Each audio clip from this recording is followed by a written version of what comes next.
বক্তব্য খুব বেশি দেবো না, কারণ আমাদের আরো একটা ইউনিয়ন বাকি আছে, রাত প্রায় 9টা।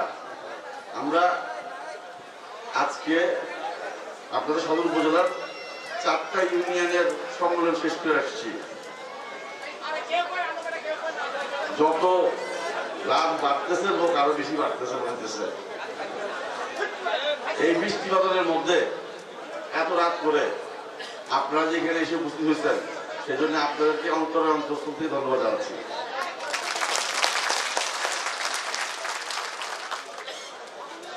আজকে যে মানুষগুলির সামনে দেখলে মন ভরে যেতেছে, কারণ আপনারাই দলের খাঁটি মানুষ। আপনাদের কারণে আজকে দল এই অবস্থায় আসছে। আজকে আমরা বাংলাদেশের সর্ববৃহৎ দল হিসেবে প্রতিষ্ঠিত হতে পারছি আপনাদের জন্য। আপনাদের কাছে আমার দুটা প্রশ্ন ছিল। আজকে যেমন আপনারা এখানকে যারা কাউন্সিলর হিসেবে আসছেন, দয়া করে সবাই একটু হাত ধরে দেখাবেন কারা কাউন্সিলর। এই প্রতিটা ওয়ার্ডের কাউন্সিলর যারা ভোট ওয়ার্ড কমিটি। আচ্ছা, 1 নম্বর ওয়ার্ড আছে এখানে, 1 নম্বর ওয়ার্ডে কাউন্সিলর হাত দেখান যারা কাউন্সিলর। আচ্ছা, 4 নম্বর ওয়ার্ডে কাউন্সিলর কারা?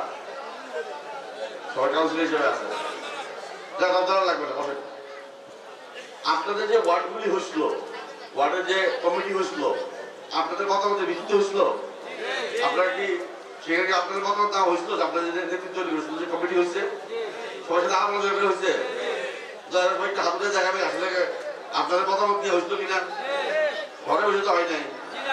যদি ঘরে বসে হইতো তাহলে এখানে 10 ভাগের 1 ভাগ লোক হইতো না, তাই তো? আমরা আসছি সত্যিকার অর্থে, আমরা বিশেষ করে জেলা কমিটি আসছি আপনাদেরকে সালাম জানাইতে, আপনাদের সম্মান জানাইতে। আমাদের কাছে খুশি লাগতেছে যে বাংলাদেশের মধ্যে কোনো ডিস্ট্রিক্টে এরকম অবস্থা নাই যে একটা ইউনিয়ন সম্মেলনে এত মানুষ হয়। আপনারা দেখছেন, আগে কখনো দেখছেন এরকম ডিস্ট্রিক্ট সম্মেলনে এত মানুষ হয় না।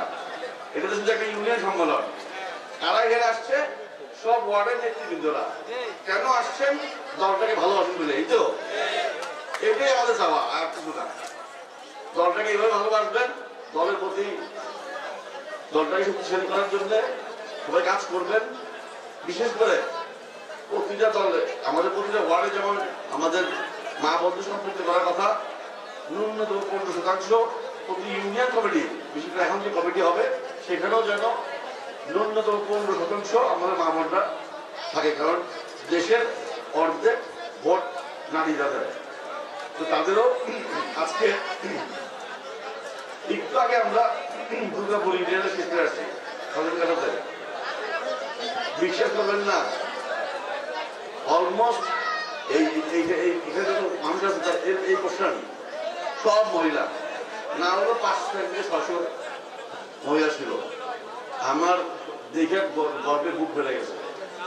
ভালো লাগছে যে আমাদের মা বোনরা আস্তে আস্তে শক্তি পেতেছে। এত রাতে আমাদের মা বোনরা সাধারণত মিটিং এ আসে না, তারপরে আমি সামনে মা বোন দেখতেছি। আপনাদেরকে অন্তর সালাম জানাই। আপনারা যে দলের প্রতি, দলের জন্য কাজ করতেছেন, দলের সাথে সম্পৃক্ত হচ্ছেন, কারণ আপনারা যদি নেতৃত্বে না আসেন, আমাদের দেশের যে অর্ধেক ভোটার নারী সমাজ, তাদেরকে কে বুঝাবে? তাদেরকে কে টানবে? এই দেশের আমরা রাজনীতি করি, উন্নয়নের রাজনীতি। বিএনপি রাজনীতি হলো সত্যি কথা হচ্ছে মানুষকে ভালো রাখার জন্য জনগণের কাজ করা এবং জনগণের উন্নতি কিভাবে হবে। মা বলতে ঘরে এখানে সেইটা হবে সম্ভব না, নদীর সাথে নিয়ে কাজটা করতে হবে। তো আজকে রাজনীতি বক্তব্য দেবো না, কারণ আজকে অনুষ্ঠানটা বেসিক্যালি হলো সাংগঠনিক অনুষ্ঠান। আজকে সংগঠনের জন্য আপনারা আজকে আপনাদের ইংরেজি তৈরি করবেন। আজকে সংগঠনের সাংগঠনিক কাজ কর্মকাণ্ড, বিশেষ করে কাউন্সিলরদের জন্য আপনারা আপনাদের পছন্দ অনুযায়ী নেতৃত্ব তৈরি করবেন, এই আশাবাদ ব্যক্ত করে আমি আমার বক্তব্য শেষ করতেছি। বাংলাদেশ জিন্দাবাদ, বাংলাদেশ জাতীয়তাবাদী দল জিন্দাবাদ, শহীদ জিয়া আদর্শ অমর হোক, দেশ বেগম খালেদা জিন্দাবাদ, আমাদের ভারত সাহেব তারেক রহমান সাহেব জিন্দাবাদ। আসসালামু আলাইকুম।